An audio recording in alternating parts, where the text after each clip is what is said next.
Hello बच्चों, आज हम लोग पढ़ने वाले हैं बैलेंसिंग ऑफ केमिकल इक्वेशन। तो सभी लोग इस वीडियो को बहुत ही ज़बरदस्त और बेहतर तरीके से देखिएगा और साथ साथ इसके पॉइंट्स को नोट भी करते जाना है, क्योंकि आज का जो वीडियो है बहुत ही शानदार है, ज़बरदस्त है। इसमें हम लोग पढ़ने वाले हैं कि बैलेंस कैसे किया जाता है, जिसका सबसे बेहतर ट्रिक बताने वाले हैं। तो ये वीडियो जो है सबके लिए खास होने वाला है, जो 11th-12th का स्टूडेंट है उनके लिए भी, और जो 10th और 9th का स्टूडेंट है उनके लिए भी। केमिस्ट्री पढ़ने के लिए बैलेंसिंग का आना बहुत ही ज़रूरी है। तो चलिए फटाक से इस वीडियो को हम लोग शुरुआत करते हैं। देखिए यहाँ पे जो है C+O2CO लिखा हुआ है। इसमें बैलेंसिंग का किया क्या जाता है कि जितना भी एलिमेंट है उसको हम लोग क्या करते हैं, बराबर करते हैं दोनों साइड। यहाँ कार्बन 1 है और यहाँ भी कार्बन क्या है 1, यहाँ ऑक्सीजन 2 है और यहाँ ऑक्सीजन 1 है। तो क्यों ना हम लोग इसको यदि डबल कर दिया जाए तो ये बराबर हो जाएगा। यानी देखिए इधर भी कार्बन की संख्या 1 हो गया, ठीक है, और इधर कार्बन की संख्या 2 हो गया। तो क्यों ना इसको हम लोग डबल कर दें, तो यहाँ भी कार्बन की संख्या 2 हो जाएगा, इधर ऑक्सीजन 2 हो जाएगा, इधर कार्बन 2 और ऑक्सीजन 2 हो जाएगा।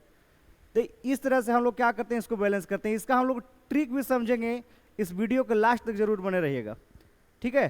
दूसरे क्वेश्चन है, देखिए इधर है, जैसे यहाँ देखिए क्वेश्चन सामने है कि Fe + H2O Fe3O4 + H2 है।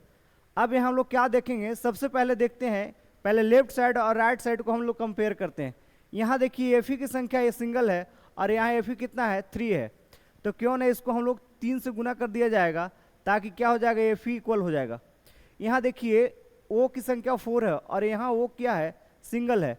तो क्यों ना इसको हम लोग 4 से यदि मल्टीप्लाई कर दिया जाए तो ये बराबर हो जाएगा। लेकिन क्या हो जाएगा, यहाँ H की संख्या कितना हो जाएगा, 4H2 हो गया। यहाँ क्या है, सिंगल है, तो इसको हम लोग क्या करेंगे, मल्टीपल कर देंगे 4 से।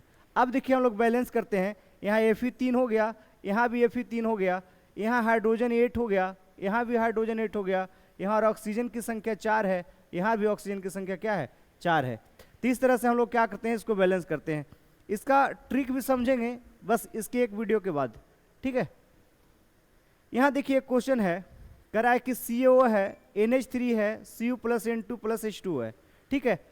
इस वीडियो में क्या करेंगे हम लोग इस क्वेश्चन में कि यहाँ CO है तो कॉपर यहाँ भी सिंगल और कॉपर यहाँ भी सिंगल है।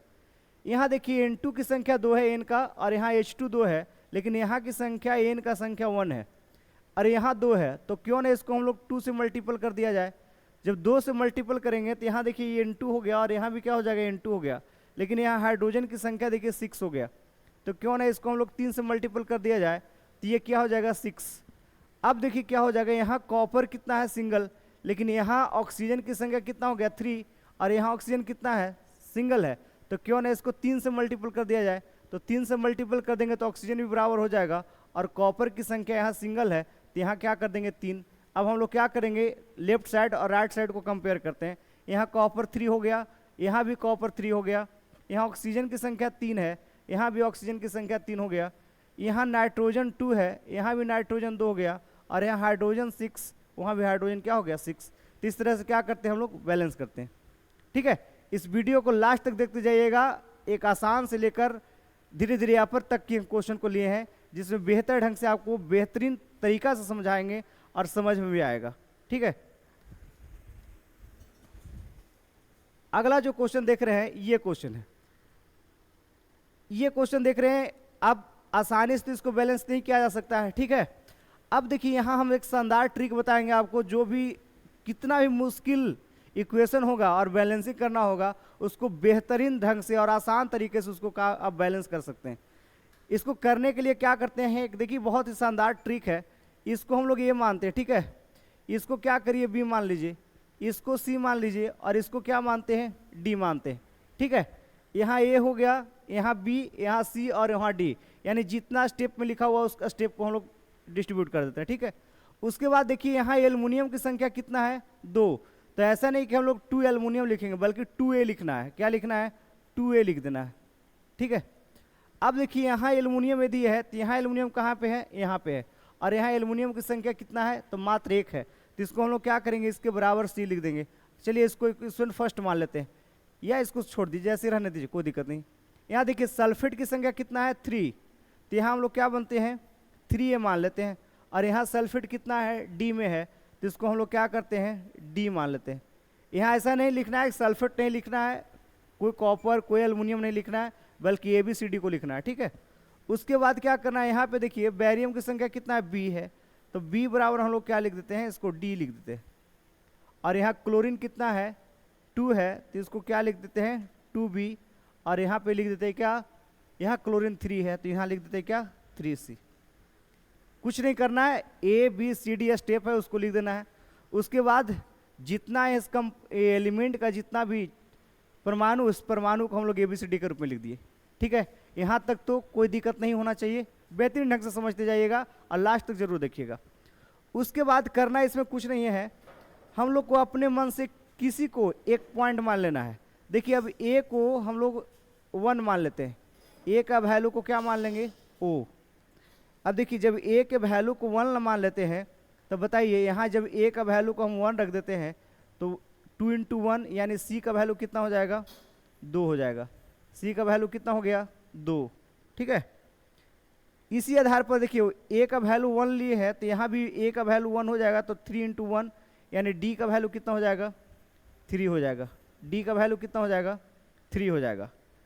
अब बताइए D का वैल्यू 3, तो B का वैल्यू भी क्या हो गया, B का वैल्यू भी क्या हो गया, 3 हो गया कि नहीं। देखिए यहाँ भी रखिएगा तो वही बात आएगा। यहाँ B बराबर कितना हो गया, B का वैल्यू 3, तो 3 × 6 3C हो गया। देखिए 2 × 3 बराबर क्या हो जाएगा, 3C, और C का वैल्यू कितना हो गया, 2। यहाँ भी C का वैल्यू कितना है, 2, ठीक है। अब इस आधार पर हम लोग को निकल गया वैल्यू कि A का वैल्यू 1, B का वैल्यू 2, B का वैल्यू 3, C का वैल्यू 2 और D का वैल्यू कितना आ गया, 3 आ गया। अब करना कुछ नहीं है, जिसका जो वैल्यू इसकी जगह रख दीजिए, यानी A के जगह 1 रख देते हैं, B के जगह हम लोग 3 रख देते हैं, C के जगह 2 रख देते हैं और D के जगह 3 रख देते हैं। करना कुछ नहीं है, बस इस आधार पर करना है, ये आपका बैलेंस कंप्लीट हो गया। फिर आपको ये ध्यान नहीं देना है कि कितना एल्युमिनियम है, कितना बैरियम है, कितना सल्फेट है, कितना सल्फर है, कुछ भी ध्यान नहीं देना है। अब देखिए मिला लीजिए, सारा चीज़ बैलेंस हो जाएगा। यहाँ एल्युमिनियम कितना है, 2, यहाँ भी एल्युमिनियम कितना है, 2, यहाँ देखिए सल्फेट की संख्या कितना है, 3 हो गया, और यहाँ भी सल्फेट देखिए कितना हो गया, 3 हो गया। यहाँ देखिए बैरियम की संख्या 3 है और यहाँ बैरियम कितना है, 3 है। यहाँ क्लोरीन देखिए कितना हो गया, 3 दूना 6 हो गया, और यहाँ भी 3 दूना 6 हो गया, है ना। जबरदस्त ट्रिक, बहुत ही मस्त ट्रिक है, इसको ध्यान से समझिएगा। और इस आधार पर जितना भी क्वेश्चन आपको बैलेंसिंग का रहेगा, यानी केमिकल इक्वेशन का जितना भी बैलेंसिंग रहेगा, बहुत ही शानदार तरीका से, बहुत ही ज़बरदस्त तरीका से आपको बन जाएगा। बस इस मेथड को अपनाना है, ठीक है। चलिए आपके सामने एक और क्वेश्चन लेते हैं। यहाँ पे ये क्वेश्चन आपके सामने दिख रहा होगा स्क्रीन पे, सेम जैसा हम लोग अभी बनाए हैं, सेम उसी तरह से इस क्वेश्चन को लेंगे और हम लोग क्या करेंगे, इसको सॉल्व करेंगे। करना क्या है, यहाँ पे A मानना है, ठीक है। इसको हम लोग A ले लिए, इसको हम लोग B का वैल्यू ले लिए, इसको C वैल्यू लिया, इसका वैल्यू क्या लिए, D ले लिए, ठीक है। अब करना क्या है कि यहाँ Fe का वैल्यू कितना है, तो इसको 1 मान लेते हैं। यहाँ पे Fe कितना है, 2 है, तो यहाँ क्या होगा, 3C हो जाएगा। यहाँ सल्फेट कितना है, 2A है, तो 2A। यहाँ सल्फेट कितना है, D है, तो इसको हम लोग D मान लेते हैं वैल्यू। यहाँ देखिए ऑक्सीजन कितना हो गया, तो 2B हो जाएगा, और यहाँ पे ऑक्सीजन कितना हो जाएगा, देखिए 3C, लेकिन ऑक्सीजन यहाँ भी तो है, तो इसको हम लोग क्या करेंगे, +2D कर लेंगे। क्या करेंगे, +2D कर लेंगे। अब देखिए हम लोग को आयरन का वैल्यू निकल गया, ऑक्सीजन का, सल्फर का, ठीक है, ये वैल्यू निकल गया। अब करना क्या है कि इसमें वैल्यू पुट करके हम लोग क्या करेंगे, इसको आसानी से बैलेंस कर देंगे। बैलेंस क्या करना है, तो बताए थे अभी जस्ट कि किसी एक को अपने मन से वैल्यू मान लेना है। चलिए अब यहाँ मान लेते हैं हम किसी एक को। अब यहाँ हम C के वैल्यू को 1 मान लेते हैं अपने मन से, ठीक है। किसी को भी लीजिएगा वही आएगा। तो C के वैल्यू को जब 1 लेते हैं तो बताइए A का वैल्यू क्या हो जाएगा, तो A का वैल्यू हो जाएगा 2 × 1, यानी वैल्यू कितना हो गया, 2, यानी A का वैल्यू कितना हो गया, 2 हो गया, ठीक है। अब बताइए जब A का वैल्यू 2 हो गया तो D का वैल्यू क्या हो जाएगा, तो × 2 यानी कितना हो जाएगा, 4, यानी D का वैल्यू कितना हो जाएगा, 4 हो जाएगा। समझते जाइए, C को मान लिए हैं 1, तो 2 × 1 यानी A का वैल्यू 2 हो गया, और 2 A का वैल्यू निकल गया, तो 2 को यहाँ रख देंगे तो 2 दूना 4 यानी D का वैल्यू निकल गया। अब देखिए हम लोग को निकालना है बी का वैल्यू, तो बी का वैल्यू निकालने के लिए देखिए सी और डी का वैल्यू पता है। अब बताइए 2b बराबर क्या लिख सकते हैं, 3 इंटू सी का वैल्यू देखिए लिखा हुआ 1 प्लस 2 इंटू डी यानी 4, तो 4 दूना 8 और 3 कितना हो गया 11, यानी 2b बराबर कितना हो गया 11, तो b बराबर कितना हो जाएगा 11/2 हो जाएगा। यानी यहाँ रखते हैं b का वैल्यू कितना 11/2। इतना बात समझ में आया। लेकिन अभी तक जितना भी हम लोग बैलेंस करते हैं या कोई भी चीज़ केमिकल इक्वेशन को जब बैलेंसिंग करते हैं तो बटा में कोई नहीं होता है। अब क्या करेंगे, इसको हम लोग बैलेंस करने के लिए प्रत्येक को 2 से मल्टीपल कर देंगे। क्यों करेंगे, क्योंकि बटा में नहीं रह सकता है, जब भी रहेगा तो एक संख्या यानी डिजिट में होना चाहिए, ठीक है। अब क्या करते हैं, अपने मन से सबको 2 से मल्टीपल कर देते हैं, ठीक है। जब 2 से मल्टीपल करिएगा तो सी का वैल्यू 2 हो गया, ए का वैल्यू 4 हो गया, डी का वैल्यू 8 हो गया और बी का जो वैल्यू है 11/2 यानी 11 हो गया। अब बताइए चारों का वैल्यू निकल गया, चारों को पुट कर दीजिए, यानी का वैल्यू कितना हो गया 4, बी का वैल्यू कितना हो गया 11, सी का वैल्यू कितना हो गया 2 और डी का वैल्यू कितना हो गया 8। ये मेरा बैलेंसिंग क्या हो गया, कंप्लीट हो गया। चलिए इसको हम लोग चेक कर लेते हैं। एफ यहाँ कितना है 4, यहाँ भी एफ कितना हो गया 2 दूना 4 हो गया कंप्लीट। सल्फर देखिए यहाँ 4 दूना कितना हो गया 8, यहाँ कितना है 8, यहाँ ऑक्सीजन कितना हो गया 11 दूना 22, यहाँ देखिए 3 दूना 6 और 6 और 8 दूना 16, 16 6 कितना हो गया 22 हो गया। यानी ये क्वेश्चन क्या हो गया, कंप्लीट हो गया, है ना। बहुत ही जबरदस्त ट्रिक। तो इस ट्रिक को अपनाकर कितना भी मुश्किल बैलेंसिंग होगा यदि केमिकल इक्वेशन का तो आसानी से बन जाएगा, ठीक है। तो ये बहुत ही शानदार और जबरदस्त ट्रिक था जो आप लोग को सामने बोर्ड पर बताया गया है। तो ये क्वेश्चन है, ठीक है, जो आप लोग को होमवर्क के रूप में दिया जा रहा है और इस क्वेश्चन को बैलेंसिंग करके इस वीडियो के कमेंट बॉक्स में इसका जवाब जरूर दीजिएगा कि ए का वैल्यू कितना होगा, बी का, सी का, डी का क्या होगा वैल्यू।